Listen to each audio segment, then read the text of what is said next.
Good morning. Welcome to Trading Hour. We're coming to you live from the CNBC-TV18 Motilal Oswal studio. I'm Reema Tendulkar and Nigel stays on for the first half of the show. Hi, Nigel.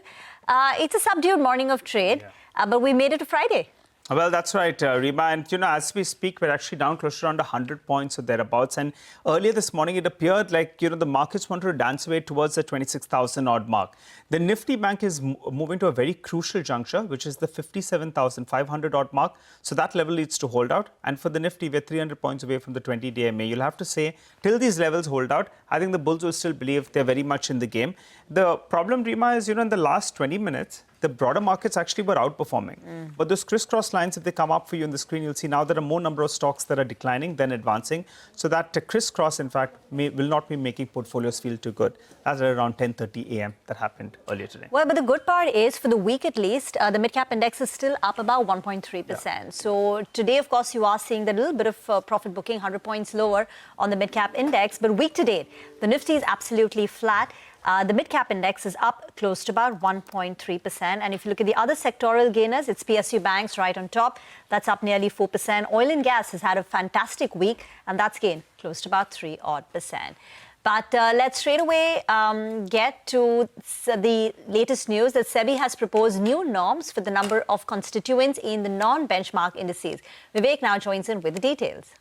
Well, that's right. This is an incremental update to the earlier proposed paper where, there were changes going to be made both to the number of constituents, the weightage as far as both Bank Nifty as well as Fin Nifty is concerned. So, what is the criteria that SEBI has come up with as far as these indices are concerned?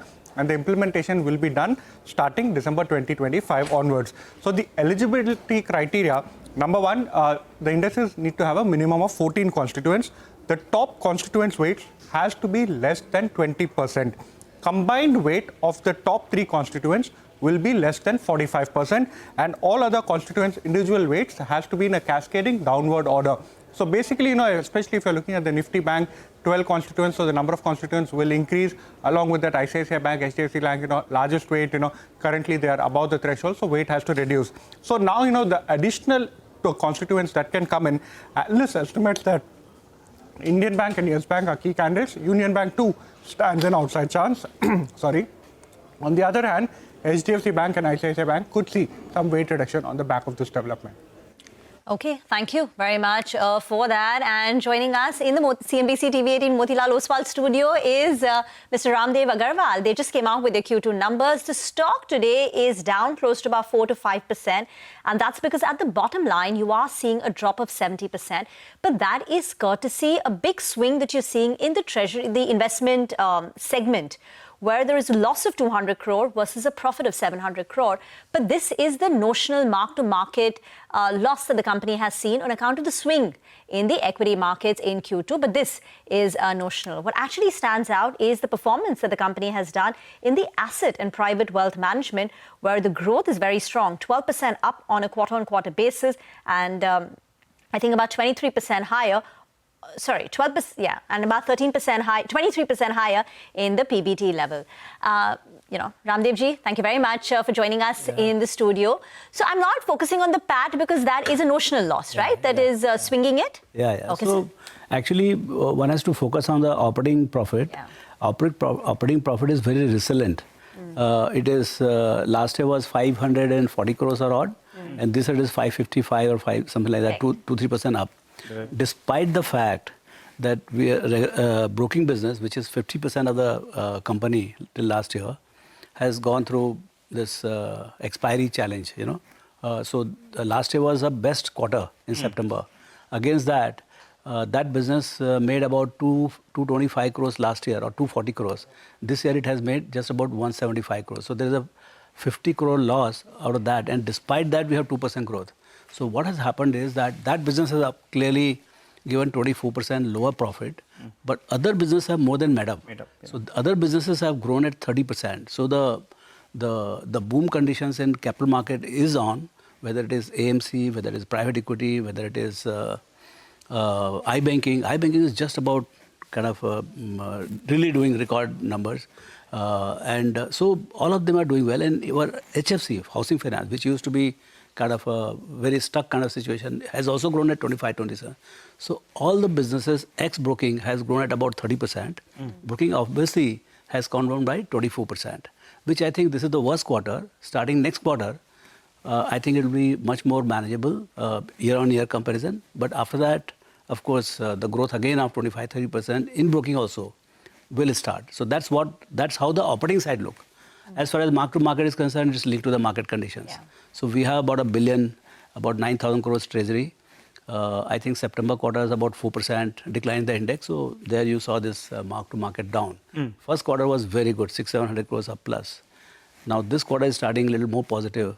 So let's see. I mean, nobody has any call what happens to the mark-to-market. But when you look at it on a year basis, you'll start getting about 15% on your 9,000 crores, which will be about 1,400 crores. But that's for the people like us who believe in the long run. You know, but quarter on quarter, these challenges will be there. All right, and that mark-to-market will reverse some part of it in the coming quarter as well, in all probability. So far, yes, but hopefully still there are 2 more months to go. Indeed. Mr. Agarwal, good to have you in the studio as always. Now, a couple of days ago, we got this news of the proposed norms lowering the cap on brokerage as well as on expense fees, for AMCs.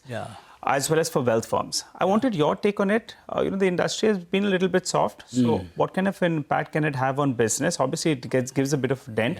And how is the industry approaching this? Have you all approached regulators? And what's the logical way out of this? Yeah, so I think it is extremely damaging.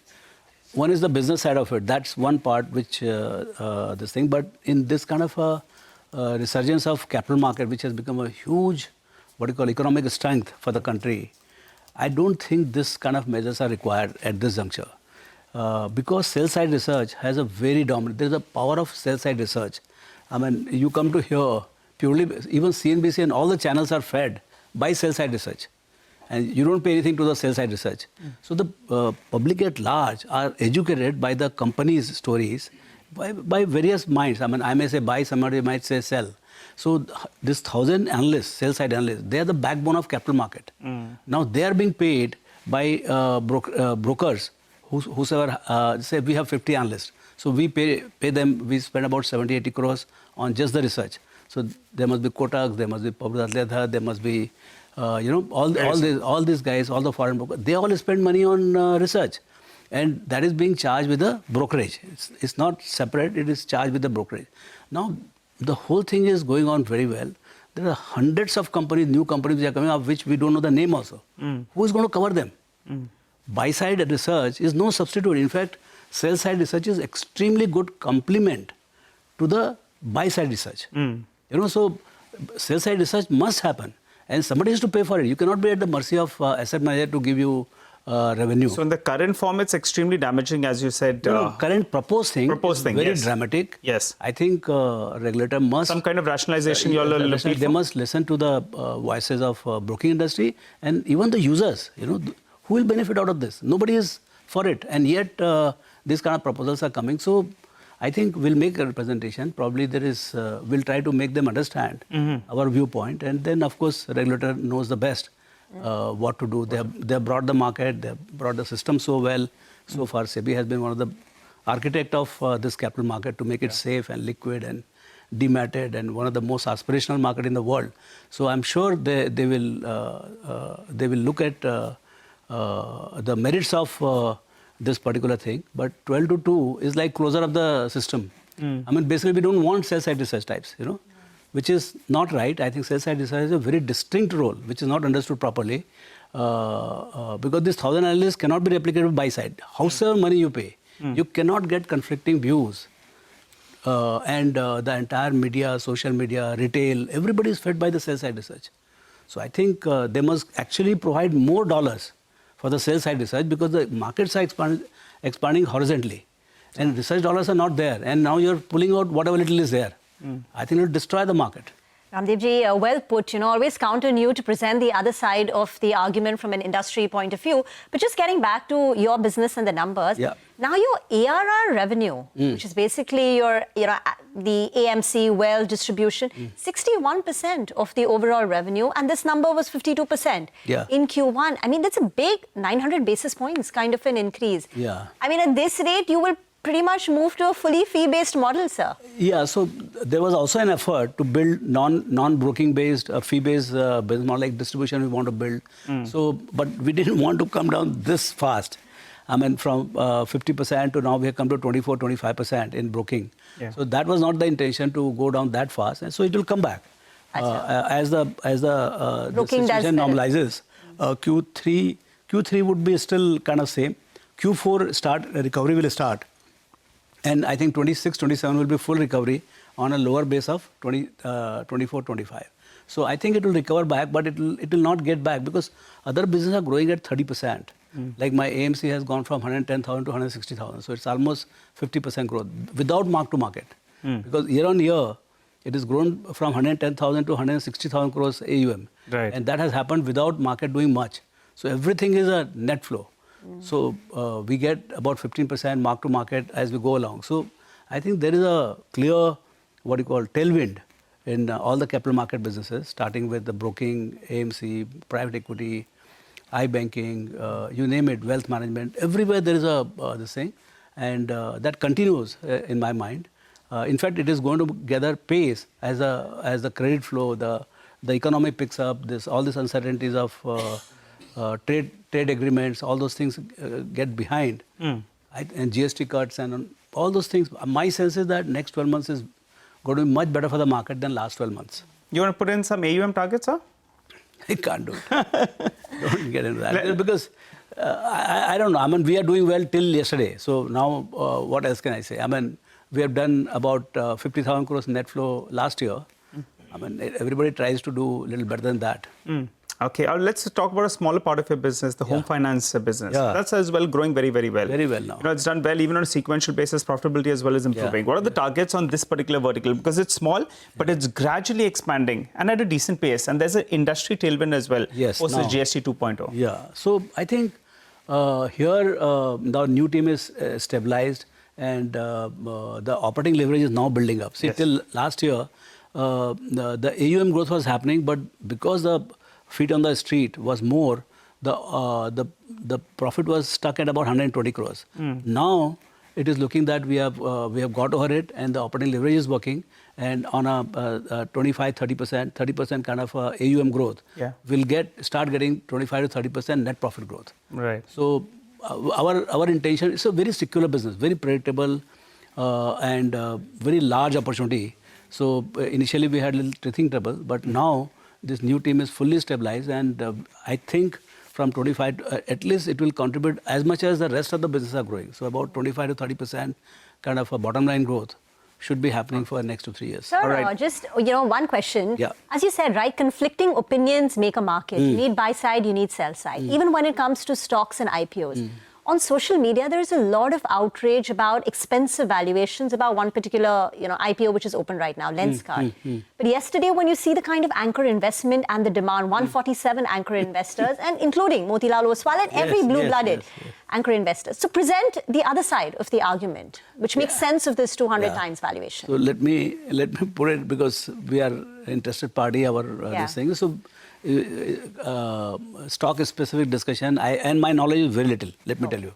And you have to speak to the fund manager who have allocated and how they think. But broad picture, I can tell you, now we are seeing for the first time birth of multinational companies, multinational consumer companies from India.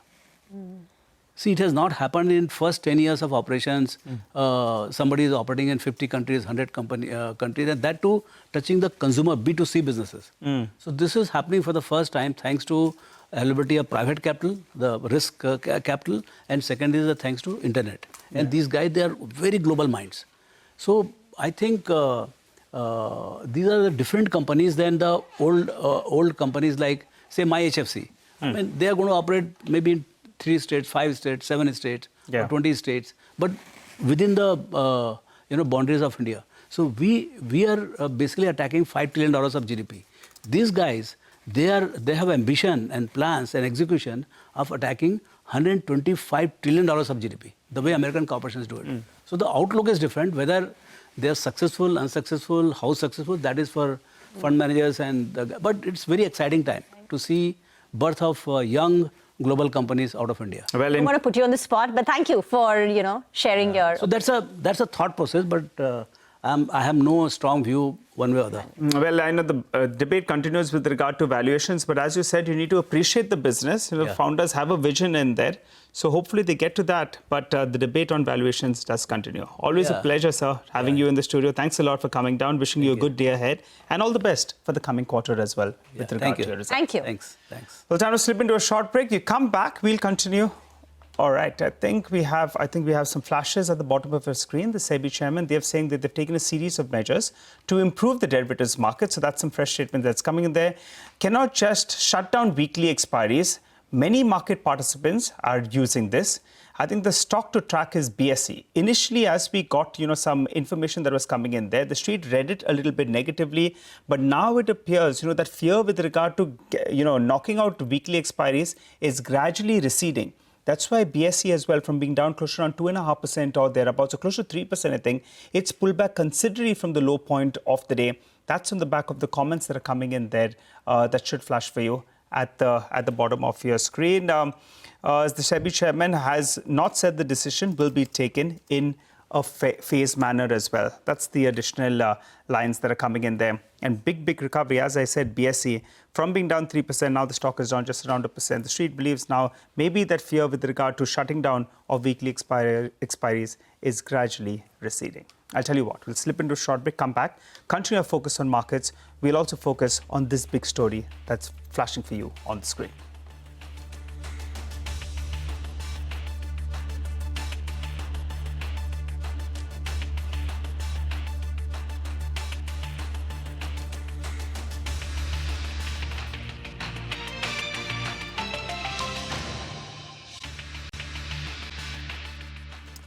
Welcome back. You're still tuned into Trading Hour on CNBC-TV18. Let's quickly take a look at the markets. Nifty down 90 points currently. There's some recovery that is underway, so watch out for that one. The mid-cap index absolutely flat with some negative bias, but the recovery is not major to talk about it in greater detail. The mid-cap recovery is something that we should be talking about because that has recovered sharply from the day's low. We'll keep tracking that for you, but let's talk about individual names which are buzzing in trade. Hormuz is here with us and he's putting spotlight on the top movers in the market now. Hormuz, tell us more. On a week that has dominated by almost 150 companies reporting results, it's only fair that most of the stocks are earnings reactions. And start off with Bandhan Bank. Today we heard from the management a few minutes ago, and the stock now at the lowest point of the day, almost 7% lower. It's the third straight day of losses for the stock. It's the biggest single day fall that the stock has seen in over a year.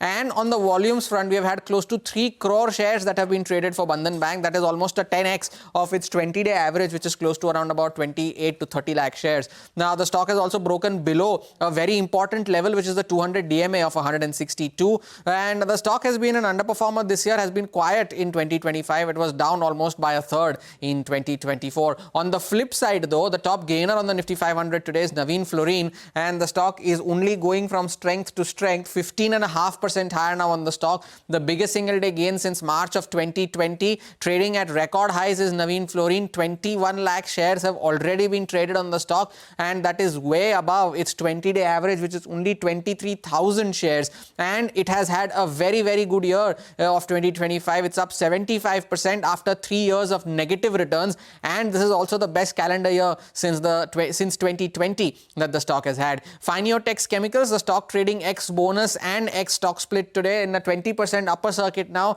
Friday's volumes, at least today's volumes, have already crossed that of yesterday. We have had 1 crore shares that have been traded in this 20% upper circuit. The 20-day average is only 2.2 lakh shares, and the stock above all key moving averages. This has been the best month that the stock has had this year, but still down 11% on a year-to-date basis. The last one on the list is TD Power, another one earnings reaction at record highs as well. The stock has gained all 5 days this week, the 15% up move that we have seen this week, and the best week since May that the stock has had. We've had over 70 lakh shares that have changed hands, 20-day average of around 3.5 lakh shares, and it's up 65% already in the year of 2025 and has been delivering positive annual returns every single year starting 2018.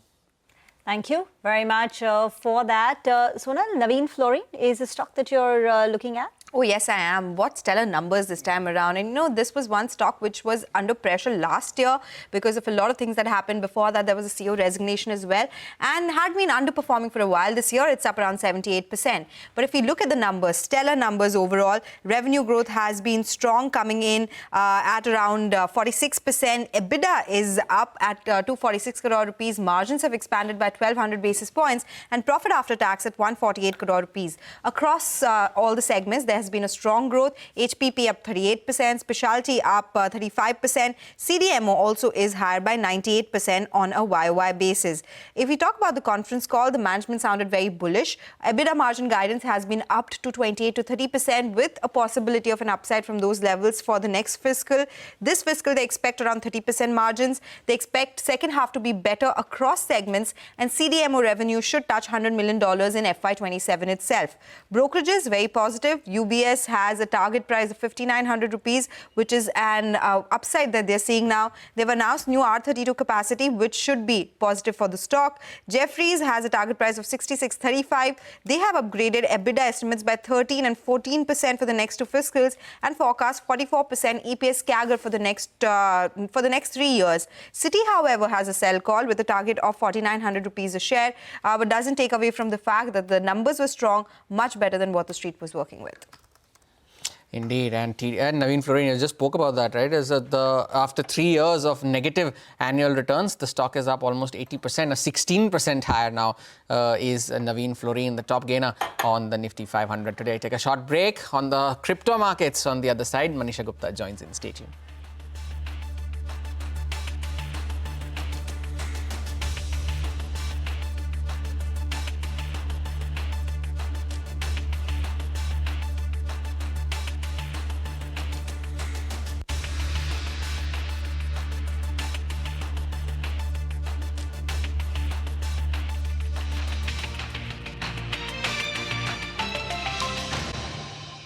Powered by Coin DCX. And as promised, shifting focus to the crypto space, Manisha Gupta joins in. Crypto Corner, we are going to be talking about the layers within blockchain, and there are 3 of them, by the way: layer 1, layer 2 and layer 3. Now, layer 1 is the most basic. It is the foundation based blockchain. For example, you have Bitcoin, Ethereum and Solana coming in within this category. Now, this handles its own consensus and security as well. It manages and finalizes everything on chain and transactions. It does all transaction and acts like the source of truth for the ledger. It also provides security and also decentralization for overall ecosystem. There are some challenges within this as well, because when it comes to scalability, there isn't much to that. And then it also leads to slower transactions, especially at times when there is congestion and too many people trying to do a transaction at the same time. It also takes the cost on the higher side. That is where the layer 2 crypto comes in. Now, this is a separate protocol that is built on top of layer 1 blockchain. This is done to provide fundamental security. The layer 2 is built up without compromising or without modifying anything that layer 1 has to offer to that. It also improves on the scalability, transaction, speed, cost, all the challenges that layer 1 had. Layer 2 basically works on top of that. Example for layer 2 are Arbitrum, Polygon, Lightning Network, you have Optimism and Starknet as well. These are some of the layer 2 blockchain that have done quite well for themselves. Now, this relies on security of the underlying layer 1 network. So most important is layer 1, and that on top of that, you build layer 2 for more scalability. And then there is layer 3 crypto. This relies on application layer, which is also built on layer 1 and layer 2 as well. This is designed for specific decentralization. Also applications like gaming, decentralized finance, DApp, everything is layer 3, which is on top of layer 1 and layer 2. Now, this is hyper scalable. This can be customized as well. It also does meet diverse need for users here, developers as well. And the overwhelming base layers that can be created on top of that does lead to a lot of work that can be done here. Example for layer 3 are Degen Chain, Orbs Network, Zygames, etc., which have been doing tremendous work. Thank you so much for joining us with all those details, Manisha. With that, we'll slip into a short break. More on the markets on the other side of that break.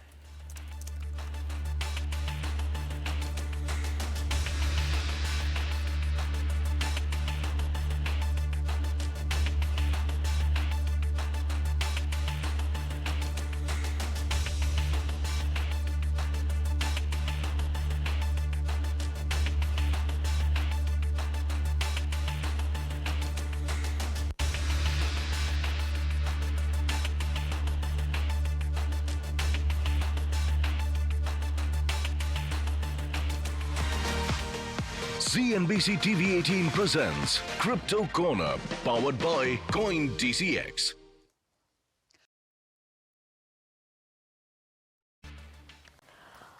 Welcome back. Aditya Agarwala, Head of Research and Investments from Invest4Edu, joins in now for a quick technical check on the market. Aditya, thanks for joining in. Happy Friday. What's the call now? The Nifty is struggling a bit below 25,800. We've got the Nifty Bank, which is under pressure. And what would be the individual stock calls? Morning, Reena. Thanks for having the show. If you take a look at the index, it's more of a consolidation that we're witnessing both on the Nifty and the Bank Nifty. I won't read too much into this minor correction that we're witnessing in trade today and yesterday also. After a decent bit of an up move, it's just a consolidation trying to digest this up move that we witnessed on the Nifty and the Bank Nifty. Talking of levels on the Nifty on the downside, 25,700 should be a strong support zone, and I don't see index breaking that so easily. On the upside, 26,100 to 200 will act as a hurdle as well. So my sense is markets will consolidate and oscillate in this band between 26,100, 200 on the upside and 25,700 and 800 on the downside before it eventually breaks out into an all-time high territory. Same holds true for Bank Nifty as well.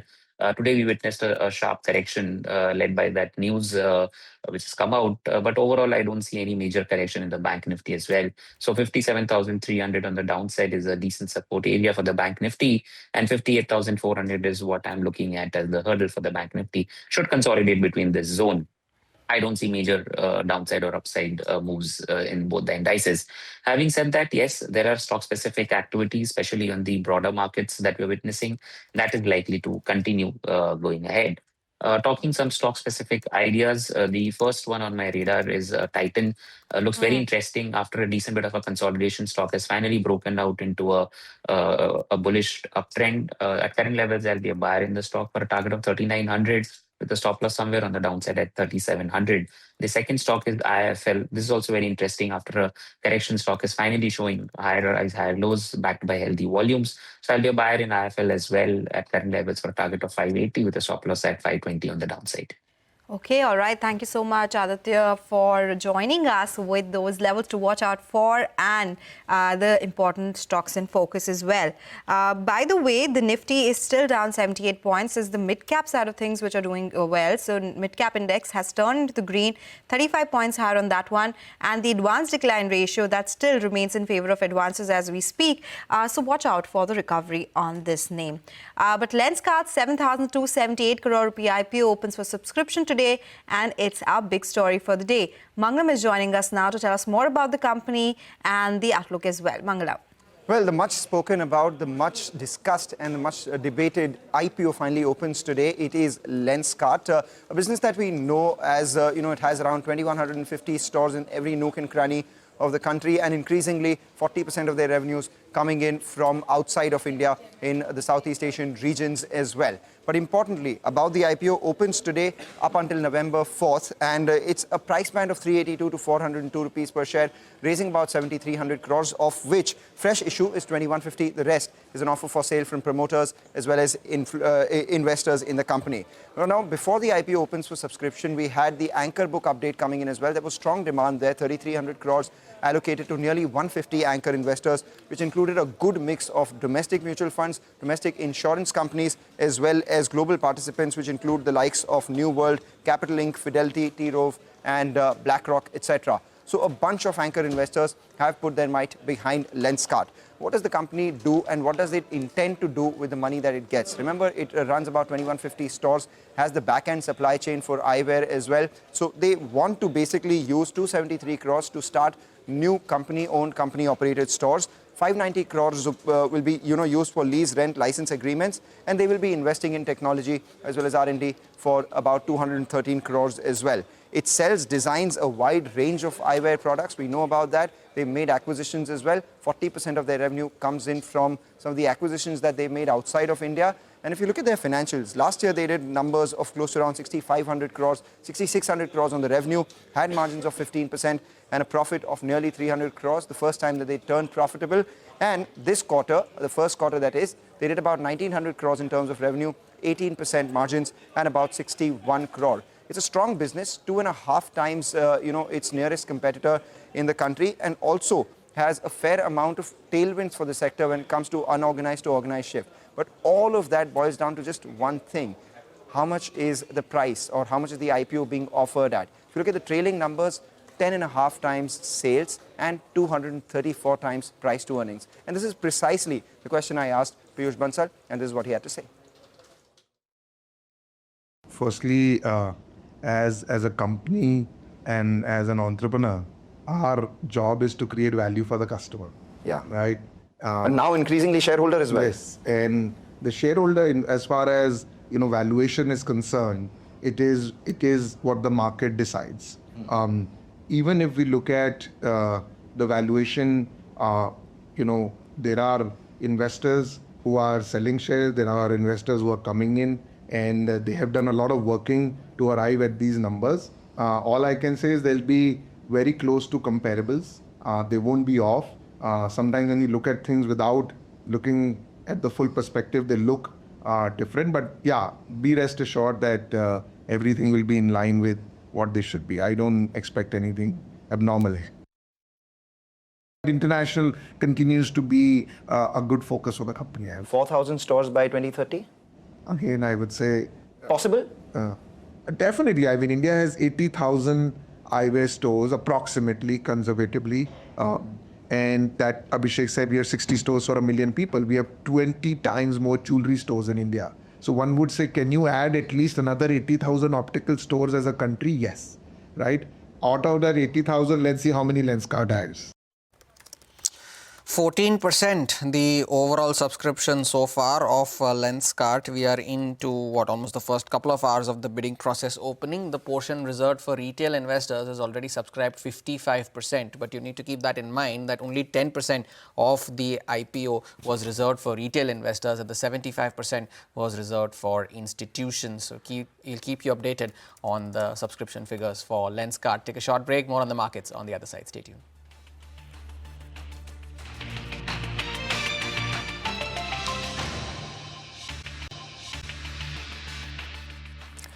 Welcome back. The next management on our show today is Cognizant. They came out with their Q3 CY25 numbers.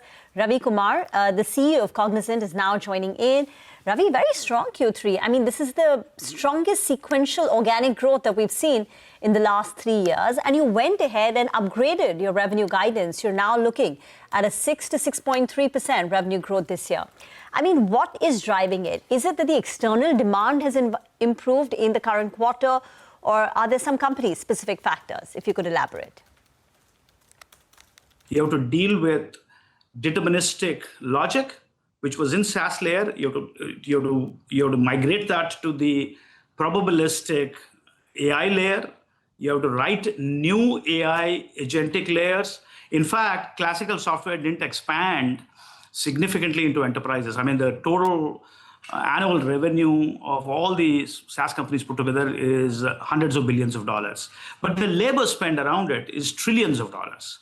So you can expand into many, many things which classical software did not do. So it's more expansive, more immersive, more elastic. And equally, it's more complex because you have to have the interplay between the deterministic and the probabilistic layer. You have to have an interplay between agentic and human capital. You have to, it's a contextual computing era, so you have to feed context into the computing life cycle. We call it context engineering. In fact, we wrote about it, which is primarily, if the technology is not just an insights tool or it's not just a decision support tool, but it's an action tool, it creates digital labor, it creates agentic capital, then you actually have to feed the tribal knowledge, the context, the workflows, the data flows, and the hustle of the company into an agent. So we think we have activated both the swim lanes, and that's why there is growth coming back. So remember, on the first one, if there is lower cost of software deployment, higher velocity, the savings can be underwritten to the second swim lane. And that savings is leading to more agentic capital. Therefore, we said our digital engineering business is growing at around 8%. Our infrastructure-led business is growing at around 10%. Our BPO business is growing at around 10% because you actually layer this agentic capital on operations of companies. So putting all this together, the summary is we are transitioning from a system integrator to an AI builder, as I call it. A system integrator to an AI builder. And that's the future of companies like Cognizant. And the way we are looking at our workforce is to increase throughput, increase innovation quotient and index by delivering significant productivity using the power of AI tooling for employees to benefit from. Ravi, I think the big talking point now in your numbers is you have expressed interest in also listing in India. You've made it clear that this is a long-term project. There is a lot of complexity involved. But take us through the rationale. Is it because the valuations in India are higher than the valuations that you command in the US, being listed there on Wall Street? Because some of your peers in India, the large cap IT companies, are trading at higher valuation multiples of 20, 25 times. Is that the driving force behind considering a listing in India? The Cognizant board and the management team have been regularly assessing opportunities to enhance shareholder value. It's a very interesting question. We have started to talk to our financial and legal advisors. Early days, Indian companies are listed in the US. We have significant constituent base in India. We have 250,000 employees. We're the second largest employer in India. So our employees want us to create wealth creation opportunities locally in India. We are committed to expansion in tier 2 cities in India. So overall, I would say it is a worthwhile option to explore. I do not know whether it's going to take, how much time it's going to take, because we are one of the first companies who's exploring this, the other way around. But we also get an opportunity to be attracted by a different set of investors who are India-based, emerging markets-based, sovereign funds who are emerging market-based. So we kind of going to explore this for our employees, for our shareholders. Early days, so hard to say how much time it will take, hard to say what are the bottlenecks and the roadblocks which will come on the way. But it's in an exploratory stage. Okay, just one final question then. Is it even legally allowed to be listed in both the places? I mean, have you had any early discussions with the lawyers? We actually don't know. I mean, we are just exploring. We're exploring options. We just don't know. It's very preliminary, very early days. It's a long-term project for sure. And we have not taken a decision whether we would do it or not. We have to have all the information and the data before we evaluate it. Okay, got that. Thank you very much for those clarification. It's a long-term project. It's complex, can't put a time. But the company is evaluating. They're not even sure if it is legally allowed. But numbers, the Q3 performance was actually very, very strong. And, they're the only company which has said how much code is being written by the machines now, AI. And 2 years back, it was 18%. Now it stands at about 30%. Time for a short break. On the other side, we'll put the spotlight on Unipart India in our special segment.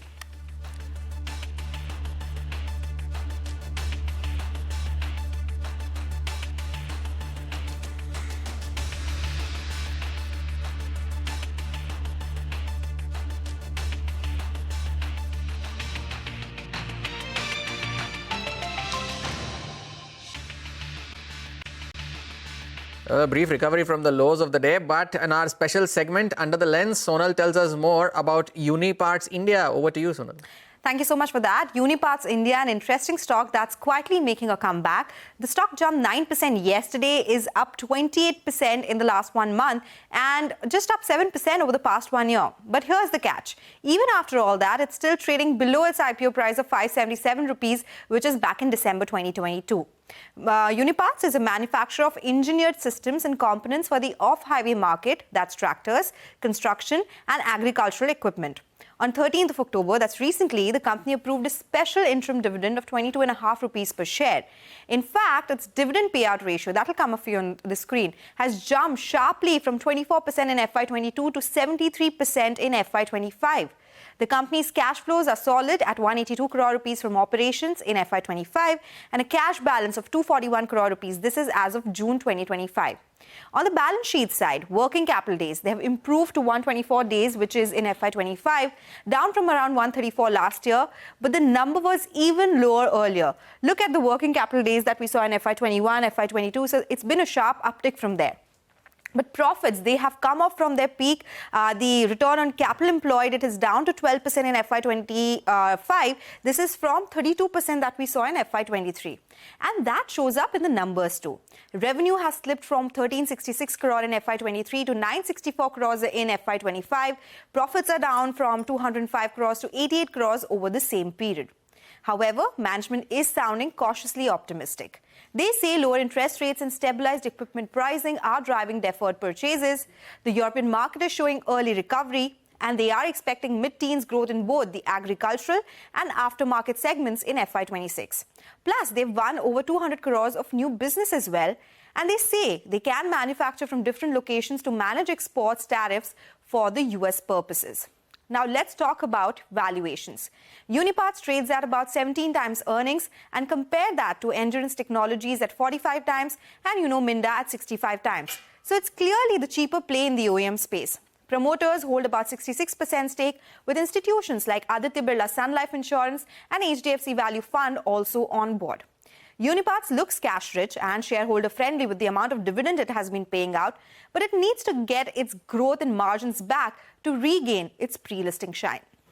Indeed, still below its IPO price. Recently announced a dividend as well, right? 22 rupees. Sonal, thank you for that update. Now, the SEBI chairman, speaking at a Business Standard BFSI Summit 2025, spoke about the regulator's view on the derivatives market. Let's go across to Yash for more on this. Yash. Well, Hormaz, it was on October 13 that we at CNBC-TV18 had reported that there is no expectation of any changes being made to the weekly expiry until and unless the data does not show heightened activity from retail investors. Even in a situation where the data shows heightened activity from retail investors, there are other measures which SEBI is first likely to take and let retail participation cool off on its own before, making any changes to weekly expiries. SEBI chairman today at the Business Standard Summit has made a very important statement, supporting exactly the story that we had put out on CNBC-TV18 on October 13th. SEBI chairman at the BS Summit has said that they need to find the right approach towards the derivatives market. There are many market participants which use weekly expiries, and hence, how can you shut down weekly expiries just like that? SEBI chairman also said that there are various measures which have already been taken. Some have kicked in, some are yet to kick in October and in the month of December, and only then any call would be taken, and currently data is being accumulated by market regulator SEBI. But important is that question from SEBI chairman that since so many market participants use weekly expiry as an instrument, how can the market regulator just shut down or remove weekly expiries? Thank you. I think that is the key line. There is so much debate happening. Is it, the end of this question now on whether it's going to be phased out, or will it continue to resurface? But for now, the SEBI chairperson seems to have spoken. Well, that brings us to a close on trading hour. Thank you for watching. Don't go anywhere. Halftime report is up next.